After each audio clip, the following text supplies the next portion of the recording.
the Golf GTI Club Sport worth the 3,700 premium over the base Golf GTI? Hello guys, and welcome to this Volks Wizard video, which is just a review of the most important car on this channel during 2020. Now, some of you may know I've already reviewed a very important car, the Mk8 Golf GTI, and it did rather well. It showed a lot of potential, but there was always a feeling stuff had been held back in reserve for a model to slot in above it. And that model is, of course, the Golf GTI CLUBSPORT, which, I can't believe I'm saying this, we have right here. Now, this is all down to sales manager Lee Evans at INCHCAPE Volkswagen Cheltenham, who I can't thank enough for this opportunity.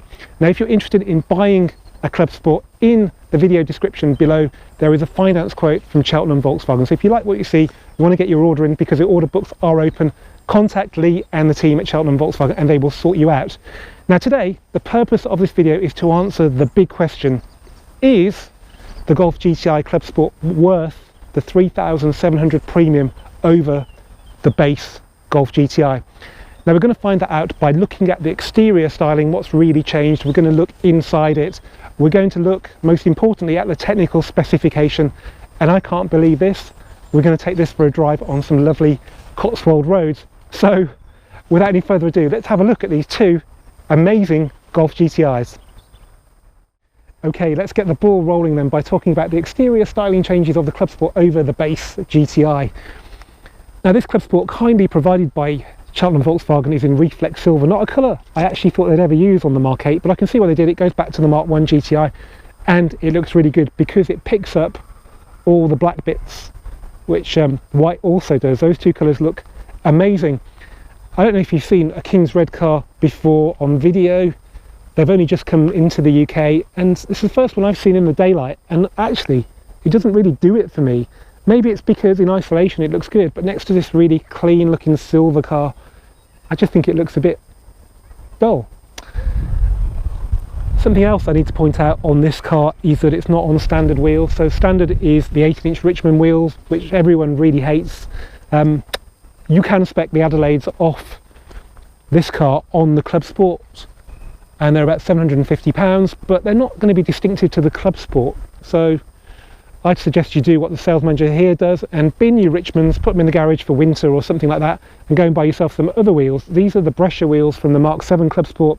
They're also an option on the 7.5 GTI, and they just set this car off a treat. This is the only UK car I've seen on 19-inch wheels, and I think this looks actually better than even if they spec'd the Adelaides.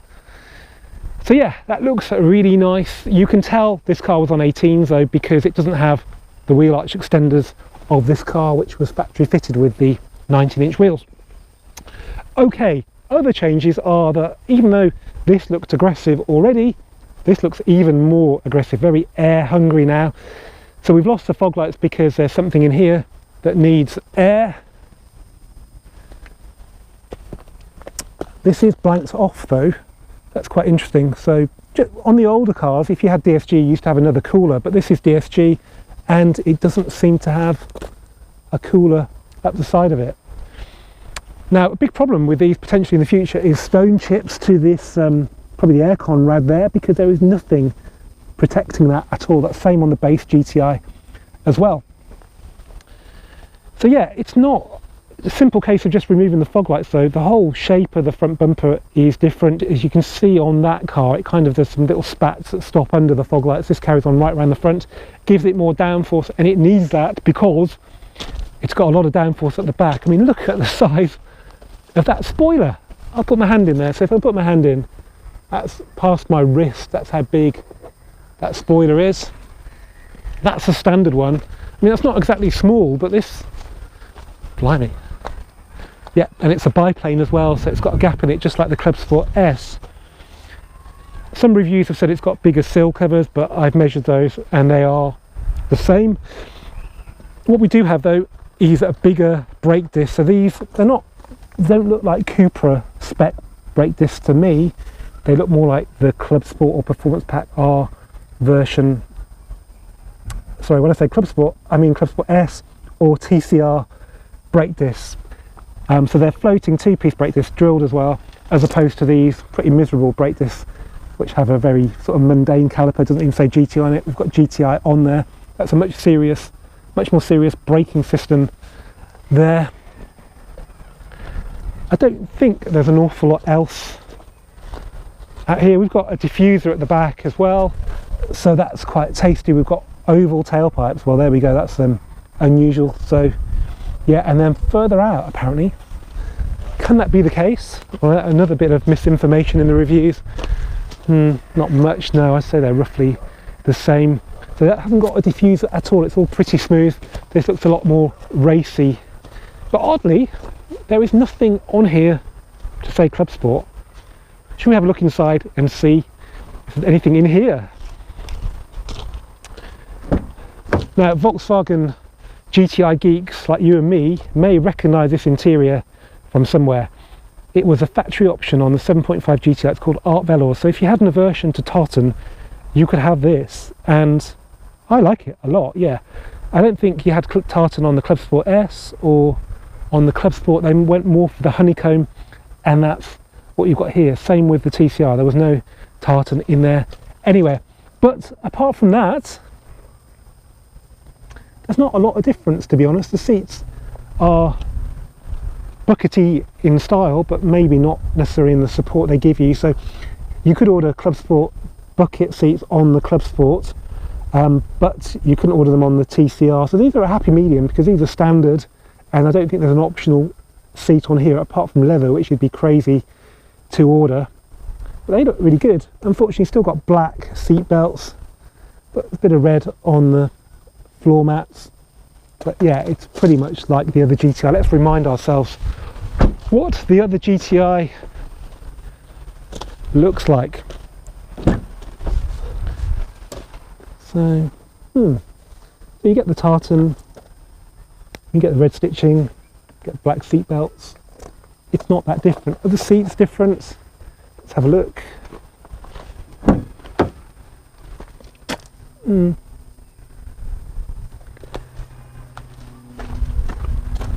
I'd probably say no. In support wise, they look identical. Steering wheel's the same. Is it honeycomb trim there? Honeycomb trim there. So yeah, not an awful lot different in there. Yeah, that's what you call a new car. That's yeah, still got bits of packaging on it. Okay, under the bonnet, the bad news is that the cheap unbranded engine cover is the same on both these GTIs. So the Club Sport doesn't get a flash of red or a Club Sport badge on it. It looks identical, but importantly, it's quite different under the bonnet, and we'll talk about the changes now. Okay, before we do the bit I've really been looking forward to, the test drive, let's see how the Club Sport performs on paper against the base GTI. Now, as I said in the intro, there is a price difference of around 3,700, but if you take into account the Club Sport only comes with DSG and add that cost onto the base GTI, it's only a £2,500 difference. To put that into perspective, if you were to take this 245 horsepower base GTI to a tuner like Apt and say, give me the 300 horsepower of the Club Sport, they'd probably charge you half of that price difference just to do that. And this is much more than a remap. You get a different turbo, you get bigger intercoolers. That's why there are no fog lights in the front bumper. It needs more air. You get a completely reworked chassis. You even get more negative camber, so the front wheels are pointing more inwards at the top than this GTI. You probably can't see here, and that helps it not understeer. That's what they did to the Club Sport S, and that's why it set the ring record. This car's only, I think, 7 seconds behind the Club Sport S. This is 13 seconds behind this, so it's a serious piece of kit. You also get bigger brakes, and quite excitingly, if you're a bit of a geek, it's got a shorter final drive ratio on the gearbox, which means that every gear is shorter than this GTI, so it should feel, with all that power and torque, incredible as it shoots through the 7-speed DSG gearbox. Yeah, I think my appetite is well and truly whetted. So guys, let's go and drive for the first time, probably in the UK on video at least, the brand new Golf GTI Club Sport.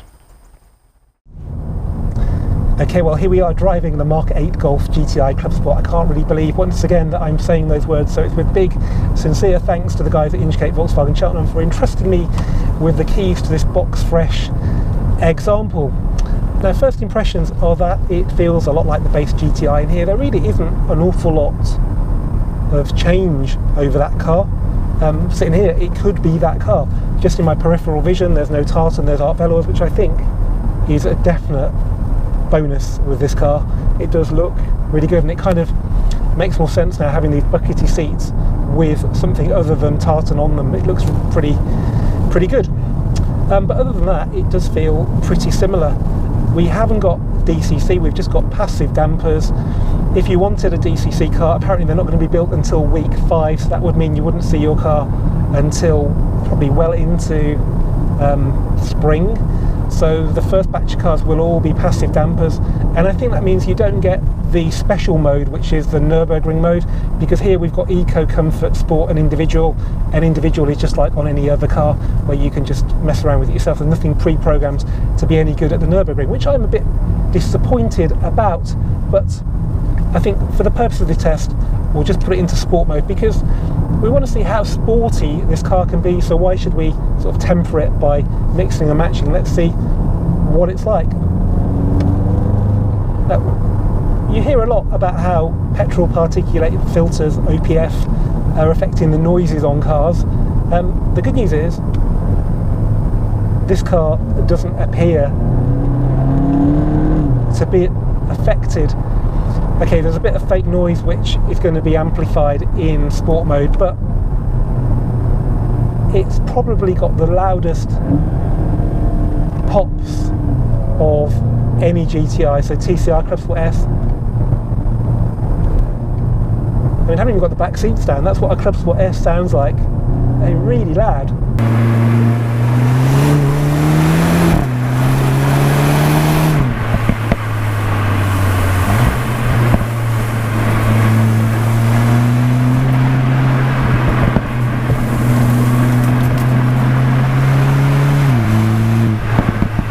So if you want pops and crackles, this is the car in Sport mode at least, and that's definitely different to the base GTI. The big difference though, apart from the power, is that we've got a totally reworked chassis. Now, I found that car a bit hard even on 18s. We're on 19s today, and maybe we haven't really hit a typical Gloucestershire road, which is pretty awful, but it feels better today. Maybe it's slightly different spec, maybe it's not harder than the base GTI. The spring rates apparently are the same, but the car's 10mm lower. There's so many conflicting reports about this car, I can't really be sure what's what, but it certainly doesn't feel overly harsh today. But then I haven't checked the tyre pressure, which is something I'm starting to do on reviews more and more. Anyway, we're heading now for a lovely little road that I've used a couple of times. I used it on the Up GTI originally review back in January 2018 and nearly crashed, and I used it on the Arteon review, but actually this is the car I'd rather be on that road. And the reason we're going there is because it's the kind of road that a GTI is all about. You'll be driving along normally like this, probably in maybe a convoy with a Honda Jazz at the front of it, but one day that Honda Jazz will turn off, and lay before you will be the most perfect Cotswold road. So let's get there and let's see what this GTI CLUBSPORT can do. Okay, well, here we are then. I've let the traffic go, so we've got to have a clear run. It's a bit like a Cotswold hill climb, this road, and I love it. It's yeah, it's hard to get a clear run on it, but in December, if you're patient, it's well worth the effort. So we're still in Sport mode, we're using the paddles. They're not extended like they are on the R, but they're really responsive. 7-speed DSG is just such a quick box. So it does sound gruff, there's quite a nice noise to it. We want to feel what the chassis can do. This is a horrible little corner, fits the car. Lying by the side of the road, never a good sign. And it's certainly feels feistier than the base GTI. We've got the same VAQ limited slip diff, which is like basically having Haldex connecting the two front drive shafts, and it does squirm a bit on this slightly greasy surface when you get on the gas, but I quite like that. It's definitely a more wild ride than the base GTI. Brakes, yeah, they feel incredible, definitely up to track days.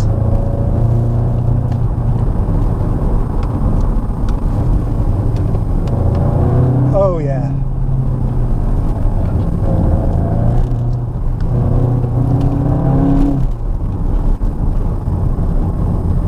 Yeah. I like that.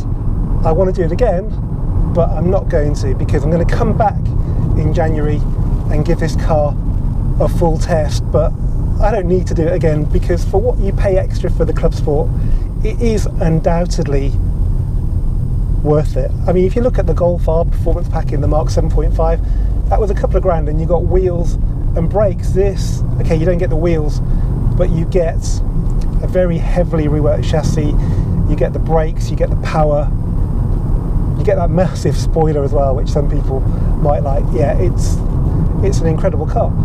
It may not be the ultimate Golf GTI though, there may be other models yet to come, but I think for the money, especially with a bit of discount, yeah, big ones. Anyway guys, I hope you've enjoyed this Volks Wizard video. If you have, please give it a thumbs up, please comment, please share, please subscribe, and I'll see you for the next one soon.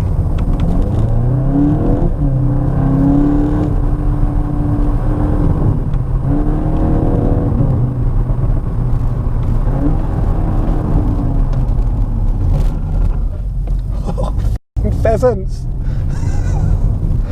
Ugh.